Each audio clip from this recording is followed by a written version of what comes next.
Kebakaran hebat melanda toko di Duku Tanjung Anom RT 01 RW 02 Desa Kecamatan Karanganom, Kabupaten Klaten, Minggu, tanggal 24 Oktober tahun 2021.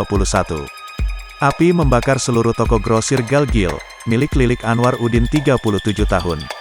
Kebakaran diketahui sekitar pukul 3.48 waktu Indonesia Barat, yang tak lama mobil pemadam kebakaran langsung datang untuk memadamkan api. Kasih Pemadam Kebakaran Satpol PP Kabupaten Klaten, Sumino mengatakan kebakaran terjadi diduga karena pemilik toko lupa mencabut aliran listrik pada odong-odong, yang menyebabkan korsleting listrik. Benar, penyebab kebakaran karena korsleting listrik, dari odong-odong, ungkapnya kepada tribunsolo.com, Minggu, tanggal 24 Oktober tahun 2021. Ia menuturkan, api cepat membesar karena semua barang-barang yang ada di dalam toko mudah terbakar. Semua potensi yang ada di dalam kios intinya mudah terbakar, apalagi kalau sudah flashover, sehingga semua penyalaan api menjadi sempurna, terangnya. Kebakaran kali ini menyebabkan 3 toko terbakar habis tak tersisa.